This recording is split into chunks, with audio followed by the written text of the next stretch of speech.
Assalamualaikum warahmatullahi wabarakatuh. Perkenalkan, nama saya Nani Harlaini dari Fakultas Tarbiyah dan Keguruan, Prodi Pendidikan Bahasa Arab kelas 2C.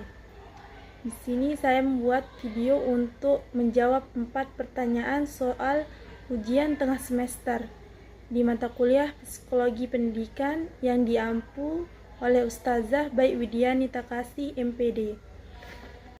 Baik, soal pertama adalah jelaskan apa yang dimaksud dengan psikologi pendidikan. Psikologi pendidikan adalah cabang ilmu psikologi yang mempelajari bagaimana manusia belajar dalam setting pendidikan, aktivitas intervensi pendidikan, psikologi pengajaran, dan psikologi sosial dalam lingkungan pendidikan.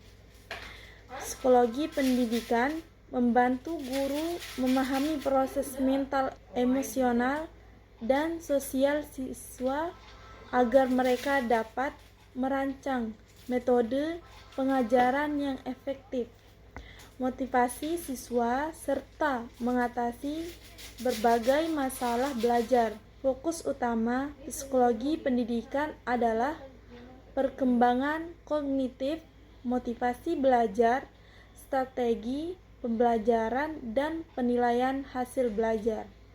Soal kedua yaitu jelaskan urgensi mempelajari psikologi pendidikan bagi seorang pendidik atau calon pendidik. Urgensi mempelajari psikologi pendidikan bagi pendidik atau calon pendidik sangat besar karena memahami karakteristik peserta didik. Setiap siswa memiliki latar belakang, kemampuan, dan gaya belajar yang berbeda.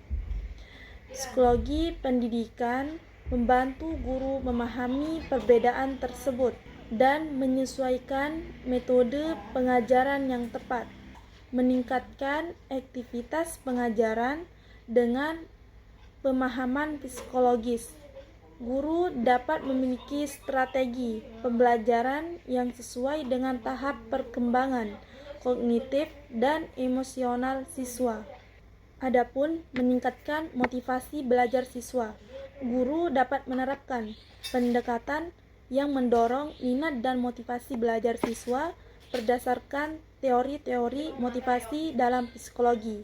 Membantu siswa mengatasi kesulitan belajar, pendidik mampu mengenali gangguan atau hambatan belajar sejak dini dan merancang strategi intervensi. Soal yang ketiga, jelaskan perbedaan pertumbuhan dan perkembangan, serta contohnya.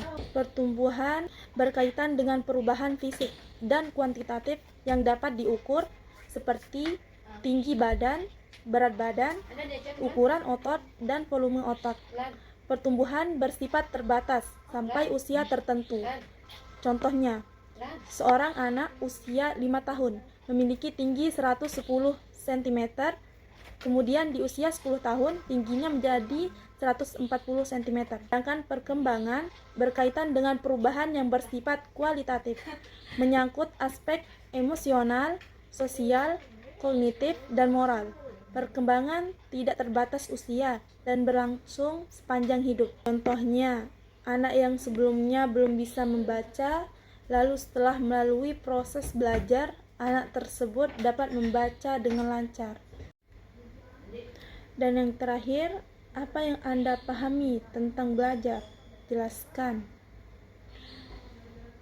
Belajar adalah proses perubahan perilaku atau kemampuan yang relatif, permanen sebagai hasil dari pengalaman atau latihan. Dalam psikologi pendidikan, belajar tidak hanya berarti menghafal, tetapi mencakup pemahaman, penerapan, analisis, sintesis, dan evaluasi terhadap informasi yang diperoleh. Contohnya seperti seseorang siswa yang belajar tentang hukum Newton tidak hanya menghafal definisinya, tetapi juga mampu menerapkannya dalam eksperimen atau kehidupan sehari-hari, seperti memahami mengapa mobil berhenti saat rem ditekan. Baik, cuma itu yang bisa saya sampaikan. Semoga bermanfaat bagi kita semua. Assalamualaikum warahmatullahi wabarakatuh.